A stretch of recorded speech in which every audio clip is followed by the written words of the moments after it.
안녕하세요. 뿌리까지 치료하는 한의학 박사 김선영입니다. 자, 오늘 준비한 주제는 혀예요. 혀. 자, 우리 한의원에 유독 많은 그 환자군이 혀 구강질환이죠. 이 혀랑 구강을 좀 심층적으로 다루고 치료하는 한의원이 적다 보니까 저희는 이제 혀나 구강 환자가 거의 뭐 전국적으로 온다고 보시면 되는데, 하시는 말씀들이 저 같은 사람도 있나요? 이 얘기를 많이 하신단 말이에요. 자, 혀에서 이상 반응이 생길 때 환자분들이 많이 말씀하시는 두 그룹이 있죠. 갈라진 혀, 균열설, 갈라진 혀. 그 다음에 두 번째 지도상설. 자, 균열설은 그냥 와닿지 않아요? 말 그대로 혀에 균열이 생긴 거예요. 막 이렇게 갈라져 있어요. 눈바닥 갈라지듯이 쫙쫙 갈라져 있고 패여 있고, 이게 균열설이고, 두 번째 말씀드렸던 지도상설은 혀에 진짜 지도처럼 그림이 그려져요. 자, 안 와닿으신다면 찾아보셔도 되고, 이미지가 인터넷에 뜨겠죠.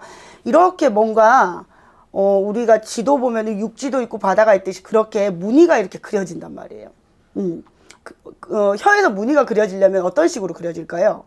설태에서 문제가 생기겠죠. 이렇게 뜨문뜨문 벗겨진다든지 아니면 서서히 옅어진다든지 이런 식으로. 자, 균열설을 가지고 오시는 환자분들은 공통적으로 얘기를 하시는 게 입이 많이 마르다, 그 다음에 아프다, 이 얘기하세요. 아파 죽겠다 선생님, 화끈화끈하고 막 갈라지고 따갑고 입도 너무 마른다, 밤에 자다가도 입이 말라서 깬다, 그래서 물을 몇 모금 먹고 자고 또 깨고 이런다, 통증이 너무 심하고 혀가 부어서 아프다. 이게 이제 균열설의 특징이고, 지도상설은 느끼는 불편함은 없는 경우도 많아요. 환자분이 내 혀를 어느 순간 봤는데 모양이 이상하더라, 내가 원래 이렇지 않았는데, 자기 혀를 자기가 이렇게 거울로 내밀어 보는 경우 잘 있나요? 글쎄요. 이게 아프거나 문제가 생겼지 않으면 잘 볼 일이 없잖아요. 근데 뭔가 이상해서 봤더니 이렇게 무늬가 생겨 있더라, 원래 안 그랬는데. 근데 그런 환자분들은 속에서 문제가 있는 경우가 많습니다. 혀는 뭐라 그래요? 내 몸을 나타내는 작은 반영처라고 제가 이전 영상에서 몇 번 말씀드렸는데, 지도상설을 가지고 계시는 분들은 소화기 질환이 있는 경우가 많아요. 또는 심장 쪽에서 병은 없어도 열이 올라오든지 이런 이상 증상이 있거나. 자, 소화기에 문제가 있는 경우는 1번 소화가 안 된다, 계속 취한다, 소화제를 달고 산다, 답답하다, 갑갑하다, 나는 원래 이렇게 사는 게 맞는 줄 알았다, 너무 답답하고 갑갑함이 많다, 이 소화기 문제 있고요. 그다음 두 번째, 대장 쪽. 소화는 잘 되는데 선생님 저는 설사가 너무 잦다, 하루에 3-4번 설사한다, 또는 아예 변비가 심하다, 또는 그냥 보통 변은 잘 없고 설사 아니면 뭐 아니면 도다, 설사 아니면 변비, 막 너무 극단적으로 대장이 움직인다, 이런 경우에 지도상설로 표현이 되는 경우가 많습니다. 그런 경우 치료를 어떻게 해야 돼요?